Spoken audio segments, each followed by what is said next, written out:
I'm one of these children who remember past lives, quite a few of them, and you tend to remember fragments of detail in exactly the same way if you look over your own present life. You've probably felt it before, but never quite knew what to call it. That quiet moment when someone says something simple, and it feels like an echo. The words hit deeper than they should, as if they were spoken not just to you, but through you. You stop and think, why does this feel familiar? Not in the usual way, like recognizing a face or a smell, but in a way that tugs at the soul. A knowing that doesn't come from memory, but from something older, something ancient. This is how it begins for many who sense that this life is not their first. You have soul memory. It doesn't start with fireworks or visions, not with a book falling from a shelf or a dream that changes everything, but with a whisper, a thread of familiarity woven through the strangest places, a language you've never studied but somehow understand, a place you've never visited but miss like home, a person you've just met but feel like you've known for lifetimes. That feeling, it isn't imagination. In many spiritual traditions, it's called soul memory, and if you found your way to these words, maybe something in you has been trying to remember. Reincarnation, the idea that we are born and reborn in different bodies across time, is far older than any single religion. It runs like a current beneath many of the world's wisdom traditions, from Hinduism and Buddhism to certain sects of Kabbalah and the mystical interpretations of early Christianity. The Greeks spoke of it. The Egyptians built their entire cosmology around it. And even now, quietly more people are beginning to listen to what their soul has been whispering all along. This isn't your first time here. You might not remember names. You might not recall who you were or what you did. But not all past life traces come as full memories. Some come as instincts, some come as pain, and others as patterns. Carl Jung once said, "Until you make the unconscious conscious, it will direct your life and you will call it fate." What he didn't say, but might have implied, is that much of what we carry unconsciously might not even be from this life. Our fates may be tangled in threads spun long before we were born, patterns passed down not just through blood, but through soul. And this is where things get strange and powerful. If you've ever felt far older than your age, if you've been through suffering that seemed disproportionate, deep, even familiar, if you've carried fears that seem to have no beginning and no explanation, you might be living a life shaped by other lives. In the Tibetan tradition, there is a saying, "You do not remember your face before you are born, but it remembers you." That is to say, the soul retains its shape, even when the body changes. The essence of who you are travels with you, quietly influencing your reactions, your relationships, and your longings. Sometimes, you meet someone and feel a pull that defies logic. Sometimes, you discover a gift you never trained for. Sometimes, you mourn a loss you don't understand. This is the soul remembering itself, and it's not something to fear. In fact, it can be the beginning of deep peace. Because if this life is not your first, then the challenges you face now are not punishments. They are invitations. Invitations to grow in areas you once avoided. Invitations to heal what was left undone. And most importantly, invitations to finally step into the fullness of who you truly are, not just who you've been taught to be. A sense of spiritual urgency. The second sign is spiritual urgency. This is a quiet, burning sense that there's more. Not more money, not more success, not more applause, more truth, more clarity, more why. You find yourself uninterested in surface-level answers, no matter how pretty they look. You crave something rooted, something ancient, something real. Not in a dramatic or chaotic way, but quietly, subtly, as if something doesn't quite fit.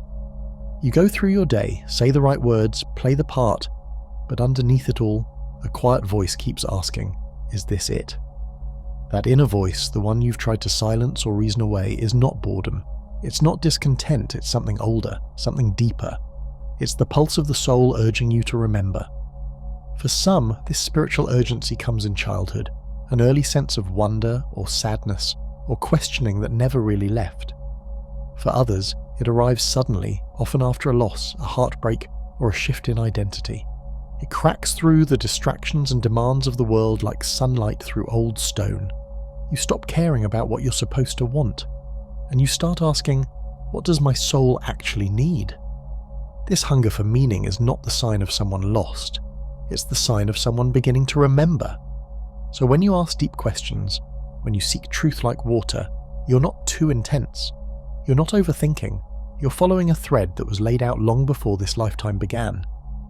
This is why certain people seem to resist the systems of modern life.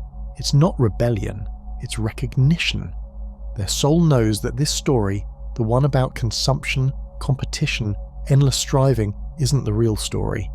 The soul isn't here to win the race, it's here to awaken during the race. Maybe even to step off the track entirely and ask, why are we running at all? And perhaps this is what separates the old souls from the young ones. Not intelligence, not talent, but awareness. Old souls feel the weight of things that haven't been named. They cry at music they've never heard before. They carry tenderness for people they've just met. They sense energy before they see form. And while this can sometimes feel overwhelming, it is not a burden, it is an invitation. You might notice that you can't lie to yourself for long, that the jobs, relationships, or roles that once fit now feel hollow. You may start longing for silence, nature, ritual, anything that connects you to something greater than yourself. That longing isn't a crisis, it's a compass. Many Native American teachings speak of life not as a straight line, but as a sacred circle. The soul moves through it many times, each loop a new life, a new chance to embody what it couldn't before. These aren't punishments, they're lessons. You return not because you're trapped, but because you're committed. Each life gives you something the last could not. But not every soul wakes up fully. Some lives are lived in sleep, others in partial memory, and a few, like the one you might be living now, become moments of full awakening, when the soul no longer accepts the mask it was handed, when the old ways of living, chasing approval, following empty rules begin to fall away. That moment, when the soul rebels against its own forgetfulness, is the beginning of a different kind of life. This urgency you feel? It's not a phase, it's a signal. It's the soul's way of telling you, you've been here before, you didn't finish everything, and now you're ready. Maybe that's why you've always felt like the outsider in the room, or why certain wounds cut deeper than they should. Maybe that's why you've always sensed a quiet calling, even when you didn't know the words. This is not confusion, it's memory surfacing. You don't need to remember every life. You don't need a list of past names and places. What you need is to trust the signs, your urgency, your longing, your discomfort, with shallow answers. These are soul breadcrumbs, and if you follow them, they lead not just to understanding, but to freedom. In Andean mysticism, it's said that the soul keeps walking even when the feet have stopped, that the real journey is invisible, and that if your inner world is restless, it's because your soul is on the move, so let it move. Don't shame the parts of you that won't settle. Don't numb the questions that won't leave. Don't quiet the fire just because others don't feel it. That fire is sacred. It's not burning you, it's burning through you, clearing the path. You're not behind. You're not broken. You're awakening, you're remembering, and this urgency you feel, it's not the end, it's the beginning. A pull towards silence. It doesn't always make sense. You're surrounded by noise, people, goals, conversation, chaos, and yet, some part of you longs for quiet, not the kind of silence that feels like absence, the kind that feels alive, full, ancient, sacred. You can sit in a room alone and not feel alone. You can walk beneath trees or beside water and feel like you're in the company of something vast and kind. You don't just enjoy solitude, you remember it. It feels like home, even when it's uncomfortable, even when it invites you to face things most people run from. That kind of inner stillness isn't something we're taught, it's something we bring with us.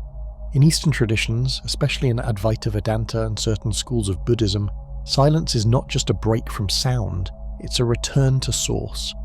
The Upanishads speak of sunya, the fertile emptiness, where truth begins. In Zen, it is said that true understanding cannot be spoken, that the deepest truths arise not from speech but from the space between thoughts, from the place beneath the mind. If this isn't your first life, you might already know this. You don't chase noise to feel alive. You don't fear stillness. Instead, you feel most awake when everything else goes quiet, because your soul remembers that the voice of the divine rarely shouts, it whispers. And you've heard that whisper before. It's why certain rituals speak to you more than words. Why meditation, even if difficult, feels familiar. Why you may find yourself drawn to temples, forests, deserts, oceans, spaces that hold sound with reverence, rather than trying to fill the void. These are echoes of a wisdom that's been carried from life to life. People who are early in their soul's journey often fear solitude. They fill every corner with entertainment, achievement, stimulation. But when you've lived through many lives, you come to realize the richest guidance does not come from the outside. It comes from the within, and it's in solitude that this voice finally grows loud enough to hear. Sometimes that pull towards silence arrives early. Maybe you were the child who wandered off to think, to dream. Maybe you asked questions others didn't know how to answer. Or maybe it didn't arrive until later, after the world grew too loud and you realized no external success could satisfy the ache in your chest. That ache wasn't a failure, it was a signpost. It pointed you back toward the quiet. And yes, at times that quiet can feel like loneliness, especially when you haven't yet learned how to sit with it. But slowly, something changes. The solitude becomes sacred. It turns into sanctuary. You don't isolate because you're broken. You seek solitude because part of you remembers. The soul doesn't speak in noise, it speaks in silence, and in that space, it begins to remember itself. There's an old parable from India that tells of a sage who spent lifetimes chasing God through temples, scriptures, teachers, only to find that what he sought had been waiting in the cave of his own heart. But the cave could only be entered in silence. Not once, but again and again, each life another approach to the entrance. Until one day, finally ready, he stepped inside. This is what many spiritual traditions agree on. The soul doesn't wake up through distraction, it wakes up through attention, through presence, through the willingness to be with oneself when everything else has been stripped away. That is where remembrance begins, and if you've been drawn toward those moments, if you've ever felt the pull to turn off the world and turn inward, it might not be a coincidence. It might be a memory surfacing, because those who have walked this earth before know something that cannot be taught in words. There is no teacher greater than stillness, no initiation more sacred than presence, no temple more powerful than the quiet breath of a soul coming home to itself. So the next time the silence calls you, don't rush to fill it. Don't panic. Don't apologize for needing to be alone. Listen. Let yourself feel what stirs beneath the noise, because in that moment, you're not retreating from life. You're returning to it. You're stepping back into the place where your soul's deepest work begins. And maybe, just maybe, that's why you're here again. Not to run from the noise, but to remember how to hold stillness in the middle of it. Not to escape the world, but to carry sacred silence back into it. And the soul who remembers the power of silence is a soul who's walked a long way to find it again. Time feels different for you. But more shocking is finally realizing that time, for you, doesn't flow in a straight line. It loops, it ripples, it tugs at you when you least expect it. And when someone says the past is behind you, the future ahead, something in you quietly disagrees, because you felt it. Time folding in on itself, lives echoing through one another, the future whispering through dreams, the past pulsing through music, memories, or even a stranger's eyes. This strange relationship with time is one of the clearest signs that you have lived before. You may feel older than your years, not just emotionally, but spiritually, like a traveller who's seen too much to be fooled by the shallow pace of modern life. The urgency of the world feels strange to you. You don't rush the way others do. You have an inner clock that listens to a rhythm no one else can hear. Sometimes you might even feel out of place in your era, drawn to old things, old music, old languages, old architecture, things that no one taught you to love, but you love them anyway, like they're part of you, and maybe they are. There's a term in Japanese culture, natsukashi, which roughly translates to nostalgia for something you've never known. And that's exactly what this sign feels like. You long for places you've never been. You feel at home in stories that shouldn't belong to you. You grieve for times and people you never met, and yet, you carry them. Carl Jung spoke of this in his own way. He believed that within the collective unconscious lives an inheritance beyond biology, an ancestral pool of memory and myth that each soul dips into when it's born. And if your soul has dipped in many times, then those stories, those lifetimes, begin to bleed through. You don't just remember, you resonate. That's why you might have trouble with conventional ideas of past and future. You've seen how the past can show up in your dreams, how the future can hum in your gut before anything has happened, how one moment can stretch into hours and another vanish in seconds. Time, for you, is elastic, and the soul, it's the thread tying all timelines together. There's a parable from the Bhagavad Gita where Krishna reveals to Arjuna a vision of the universe, not as a simple timeline, but as a vast unfolding tapestry where all moments exist at once. And though Arjuna is overwhelmed, he begins to understand that time is not what it seems. It's not a trap, it's a teacher. And maybe you felt that too. Maybe that's why, even when others get stuck in regret or obsessed with the future, you pause, you breathe, you feel something they don't. Because you know, all of it is now. The grief from another life, the joy from a forgotten village, the sense that you're meant to do something big, not because someone told you, but because time itself seems to be waiting for you to remember. You may feel like the clock is ticking, but not in the usual way. Not like you're running out of time, but like time is asking you to show up, fully, finally, as if this life, right now, is part of a larger design. A choice your soul made long ago, and maybe it is.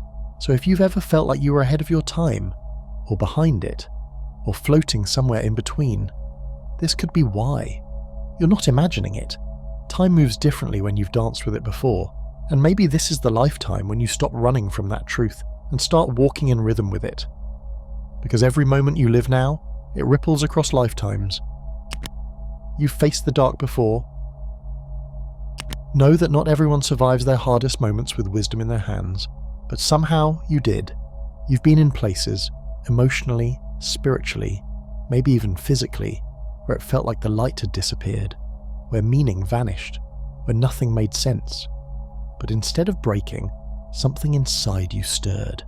Not a loud voice, not a miracle, just a quiet, ancient knowing. This is not the first time I've walked through fire. That is one of the clearest signs you've lived before. When the darkness comes, you don't panic the way others do. You feel the pain, yes, you bleed, you cry, but deep down there's something oddly familiar about the descent, and even in the middle of it you sense that it's not the end. You know there's something on the other side. And if you've been through it once in this life, maybe you've been through it many times in others. There's an old parable, famous in both Eastern and Western traditions, about a farmer whose son breaks his leg. The neighbours say, "What bad luck?" But the farmer simply says, "Maybe yes, maybe no." Later, war breaks out and all the young men are drafted, except the son with the broken leg. The neighbours return and say, "What good luck?" And again the farmer says, "Maybe yes, maybe no." The wisdom in that parable is ancient. You don't judge the journey by one moment. You wait, you watch, you understand that darkness sometimes comes before the light, that a curse might become a blessing, and only someone who's lived through many seasons of the soul would know that. When you've lived before, you carry this kind of wisdom. You don't cling to surface stories, you don't chase shortcuts. You understand that suffering, while never welcomed, can become sacred. Not because it's deserved, but because it can awaken something you forgot you had. You may even feel called to help others through their own darkness. Not from a place of pride, but because you see it. You recognize the signs. You sense the shape of grief or confusion before they even speak it. And you know when someone's soul is on the edge. Not because you studied it, but because you've been there. That's not just empathy, that's soul memory. In some Buddhist traditions, this is known as the Bodhisattva path.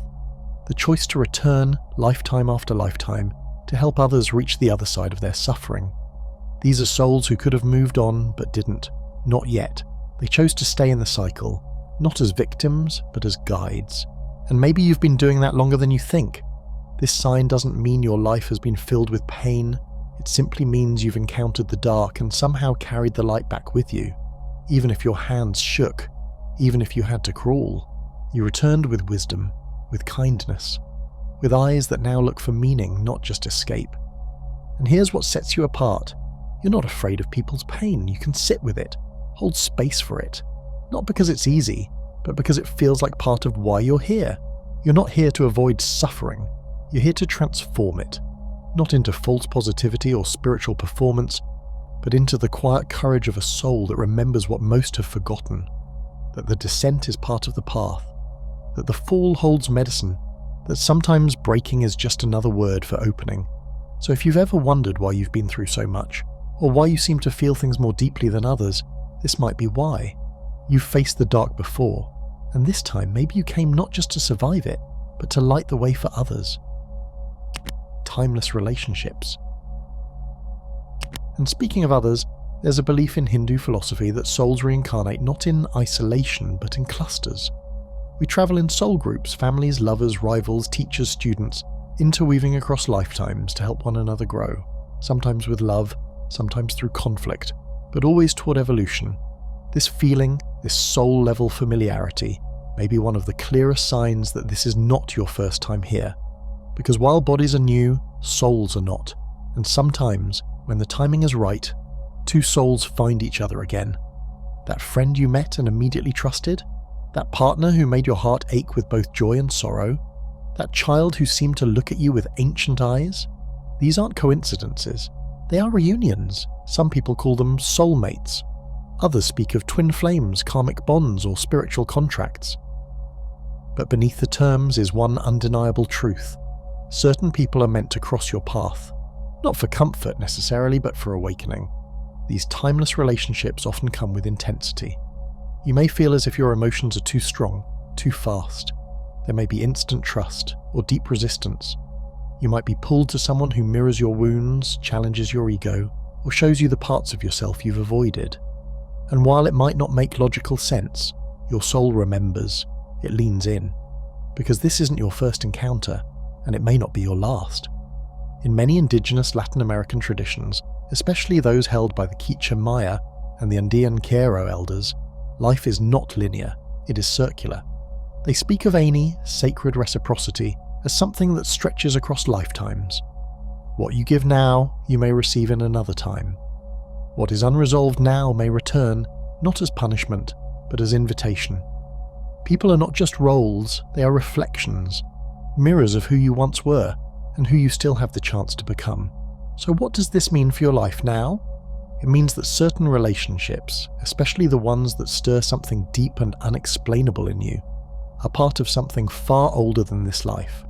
It means that not every goodbye is permanent, that not every betrayal is random, that even pain can be part of an ancient agreement the soul made to help you finally learn what you came here to understand.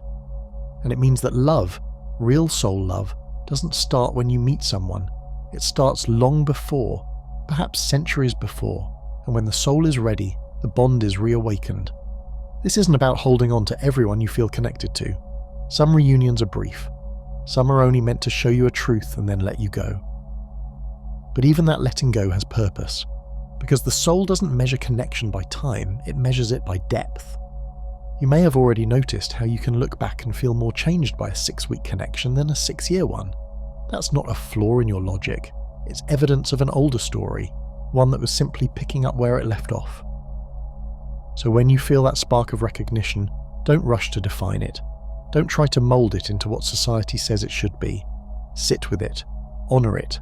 Ask your soul, not your mind, what this person is here to teach you, or what you might owe them from another time, or what unfinished thread you're both here to weave into something whole. Because if you've lived before, you've loved before. And if you've loved before, you've lost before too. Which is why some goodbyes in this life feel so heavy. It's not just this ending you're grieving. It's the echo of another. But that pain, just like the joy, is sacred. It reminds you that your soul is capable of great depth, that your connections are not random, that even in a world of billions you still find them, again. And maybe, just maybe that's the point. Because some lessons are too big for one lifetime. Some loves are too wide for a single story. And some souls, like yours, carry the map of every meeting tucked deep within the heart. The unshakable pull toward healing others. You've always felt it, even when you were the one in pain, even when your own heart was in pieces. A quiet pull toward others, not to fix them, not to save them, but to be there, in the way someone once should have been there for you. You're the one people come to when they don't know why they're hurting. They call you when life unravels. They cry beside you and say they don't know why they're crying. You don't always have answers, but your presence says what words can't. And even when you say nothing at all, they feel better. Not because you did something, but because you've been there. That's the key. This pull toward healing others isn't about having a perfect life. In fact, it usually comes after lifetimes of pain. Deep pain. Lifetimes where your voice wasn't heard, your truth wasn't honoured, your care was taken for granted. It's why you're sensitive to energy, to subtle shifts in tone, to the wounds people don't say out loud. You see behind masks, you feel beneath words, not because you're gifted in some new age sense, but because you've lived through it. You've been on the other side. You know how it feels to be silenced, dismissed, misunderstood. That memory lives in you, and it's transformed into compassion. Not pity, not sympathy, but a kind of strength that says you're not alone, you're not broken, I see you, I know. Carl Jung once said, "Only the wounded physician heals," and that truth echoes through every soul who's walked more than one life. Healing isn't about being whole, it's about carrying your scars with grace and offering them as proof that survival is possible. That's why people are drawn to you, even strangers. They sense something in you, a wisdom, a stillness, a depth. Sometimes they think it's maturity or intuition, but what they're really sensing is age, not of your body, but of your soul. The more lives you've lived, the more you've witnessed the invisible threads that connect us all. And somewhere along the way, you stopped wanting power over others and started wanting power with them. Not dominance, but resonance, harmony. You feel it in your bones when someone is out of alignment. And even if you don't say a word, your presence alone begins to recalibrate the room. It's not ego, it's not control. It's simply the energy of a soul who's walked through fire before and now chooses to become water. In West African mysticism, there is the concept of the healer seer, one who, by surviving their own spiritual initiations, becomes a vessel for others to return to balance. These are not priests or prophets. They are people like you. People who carry an ancient ache that doesn't paralyze them but guides them. It's not pain for the sake of pain. It's pain that became wisdom. This is not about martyrdom either. Many old souls must learn the boundary between compassion and sacrifice. You're not here to bleed for others.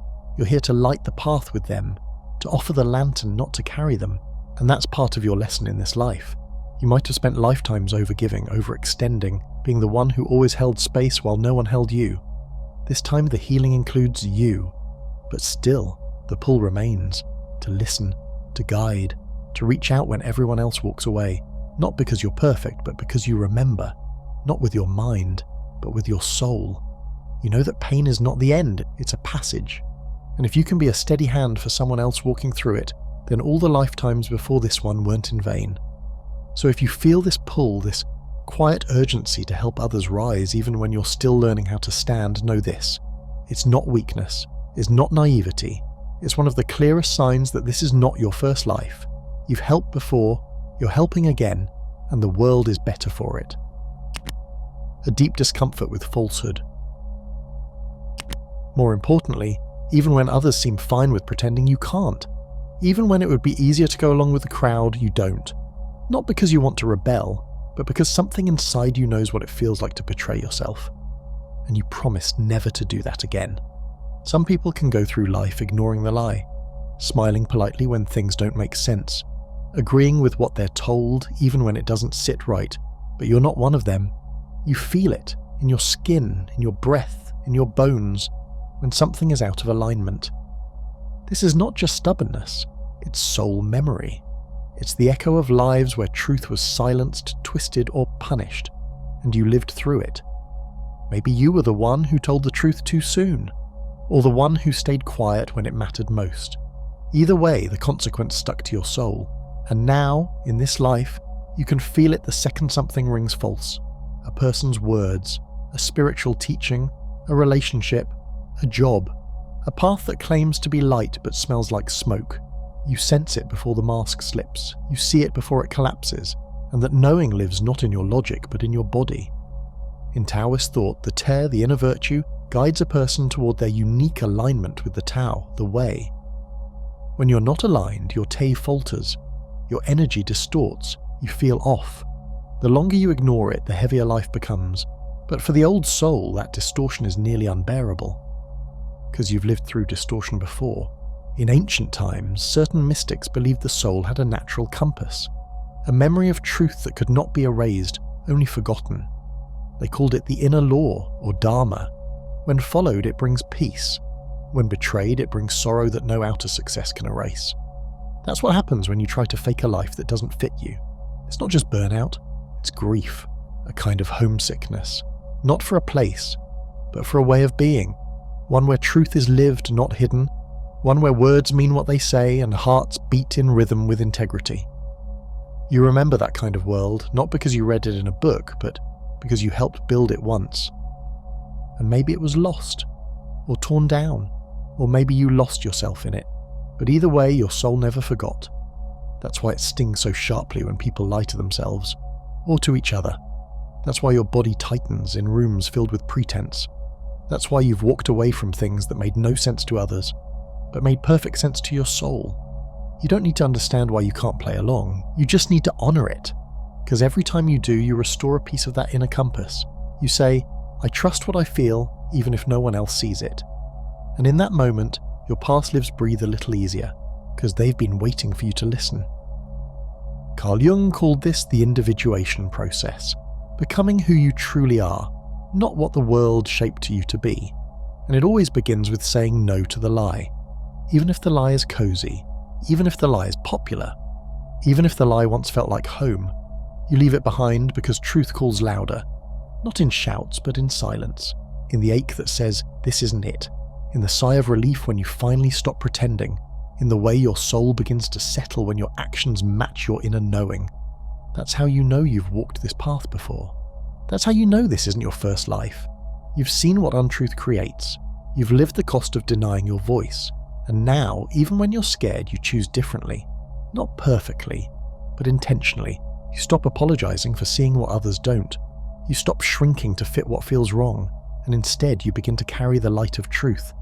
Not to shame, not to preach, but to simply be. And the world notices, maybe not loudly, maybe not instantly, but your presence does something, and it makes others question the stories they've been told. It makes people feel safe enough to be real again. Because when you live from that place, you remind them of something their soul has also forgotten. That truth is not dangerous. It is not cold. It is not punishment. It's medicine. The kind that doesn't numb, the kind that heals.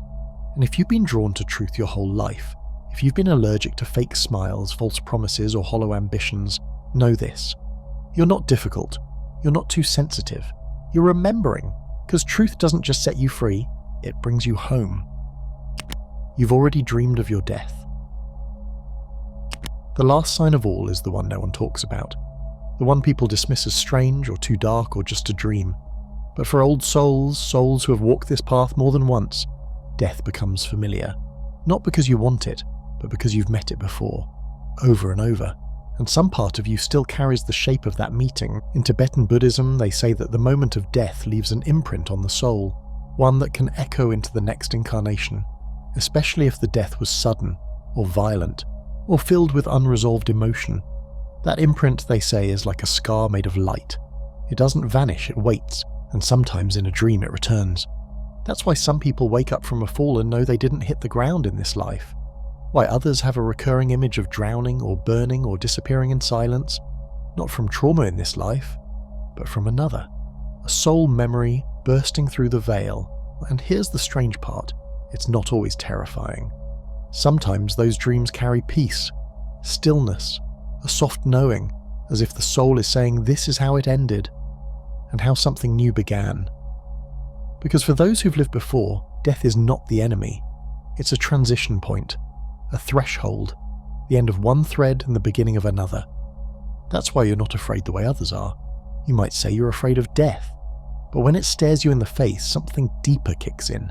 A calm, a strange recognition. You don't cling the same way, because you remember, this isn't the first time you've let go, and that changes everything. It changes how you love. You hold people closer, but less possessively, because you know goodbye doesn't mean gone forever. It changes how you live. You chase meaning, not status, because you've played that game in other lives, and it never satisfied. But most of all, it changes how you meet endings. Not just the big one, death, but the smaller ones too. Relationships, chapters, versions of yourself. You mourn them, yes, but deep down you trust the cycle, because you've died before, and you've always returned. The Prophet Muhammad once said, "Die before you die." It was not a threat, It was an invitation to let go of what no longer serves you, to practice the death of illusion, of ego, of the false self, so when the real ending comes, it's not a terror but a return. Carl Jung echoed this in the Red Book when he wrote, "You must go into the dark to bring out the light." And that is what you've done across lifetimes. You've descended, faced the void, met yourself in moments of ending, and rose again, not in spite of the dark, but because of it. So if you've dreamed of your death, if you've felt the pull of something ending when nothing around you seems wrong, if you've cried over a goodbye you've never lived, you're not morbid, you're not broken, you're remembering. And if you carried the shape of that shadow quietly your whole life, it's not because you're cursed, it's because you've been here before, and now you're waking up again. I hope you enjoyed the video. If you did, don't forget to subscribe to the channel. Thanks for watching.